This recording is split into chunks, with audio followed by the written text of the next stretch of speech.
Hello viewers, আসসালামু আলাইকুম। আরও একবার স্বাগত আরএস কুকিংয়ে। আর আজকে দেখাবো সম্পূর্ণ ইউনিক এবং আনকমন একটি রেসিপি, সিম দিয়ে শোল মাছের ঝোল। এটা খেতে এতটা ভীষণ টেস্ট হয় যা আপনাদের কী বলে বুঝাবো বুঝতে পারছি না। শুধু একটা কথাই বলবো, একবার ট্রাই করবেন ভিডিওটি দেখে। বাই দ্য ওয়ে, আমি রুমানা, আপনারা দেখছেন আরএস কুকিং। আর আজকের রেসিপি সিম দিয়ে শোল মাছের ঝোল। আর প্রথমে এখানে নিয়ে নিচ্ছি বড় একটি শোল মাছ। আর মাছটি ভালোভাবে প্রেসিং করে ধুয়ে নিচ্ছি। দেখতে পাচ্ছেন প্রতিটি সাইজ কীভাবে কেটে নিচ্ছি, আপনারা বড় ছোটো সাইজ করে নিতে পারেন। এরপর যে ম্যারিনেট করে নিচ্ছি একটু লবণ এবং 1 চা চামচ হলুদের গুঁড়ো দিয়ে। এটা এখন ফ্রাই করে নিব, তাই আমি এটাকে রেডি করে নিলাম। একটি প্যান বসিয়ে দিচ্ছি এবং চুলাটা মিডিয়াম ও হাই হিটের মাঝামাঝি ধরিয়ে দিলাম। তেল দিয়ে দিচ্ছি, তেলটা গরম হয়ে আসার পর দিয়ে দিলাম মাছগুলো। একটা একটা করে মাছ দিয়ে দিচ্ছি। আর অবশ্যই মনে রাখবেন, শোল মাছ বেশি ভাজা যাবে না, শোল মাছ অল্প একটু ভেজে নিলে এটা কিন্তু বেশ শক্ত হয়ে যায়। সো 2 থেকে আড়াই মিনিটের মতো ভেজে নিলে কিন্তু একদম পারফেক্ট। তো আমার মাছটা ভাজা হয়ে গেছে অলরেডি, এখন নামিয়ে নিলাম। আশা করি এ পর্যন্ত বুঝতে কোনো রকমের অসুবিধা হয়নি।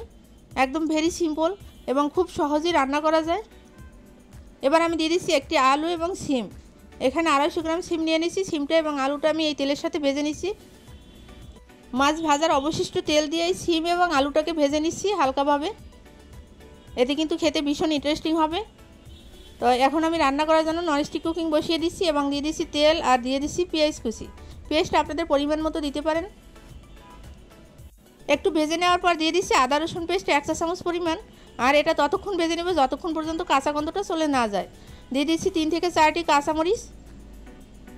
কাঁচামরিচ অবশ্যই সবজির সাথে দেবেন, সবজি রান্নার ক্ষেত্রে কাঁচামরিচ দিলে কিন্তু খেতে ভীষণ টেস্ট হয়। সামান্য একটু পানি দিয়ে দিচ্ছি এখানে হলুদের গুঁড়ো 1.5 চা চামচ, মরিচের গুঁড়ো 2 চা চামচ, 1 চা চামচ জিরা বাটা এবং স্বাদ মতো লবণ দিয়ে দিচ্ছি। দিয়ে ভালোভাবে এগুলো মিক্সড করে নিচ্ছি এবং কিছুক্ষণ কষিয়ে নিব। দেখতেই পাচ্ছেন পারফেক্টভাবে কষানো হয়ে গেছে। এবার দিয়ে দিচ্ছি সেই ভাজা সিম এবং আলুটা দিয়ে এই উপকরণগুলোর সাথে আবার বেশ কিছুক্ষণ কষিয়ে নিব। রান্নাটা আপনি যত সময় নিয়ে রান্না করবেন সেই রান্নাটা ততটাই আপনার সেরা হবে এবং খেতে ভীষণ টেস্ট হবে। ফ্যামিলি মেম্বার্সও আপনাকে খুব প্রশংসা করবে। সো এটা কিছুক্ষণ কষানোর পর দিয়ে দিচ্ছি 1.5 কাপ পরিমাণ পানি।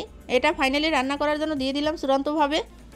আর এটা দিয়ে ভালোভাবে মিক্সড করে নিচ্ছি এবং কিছুক্ষণ কুক করে ফিরে আসব। ঢাকনা দিয়ে ঢেকে দিচ্ছি, ফিরে আসছি কিছুক্ষণ পরে।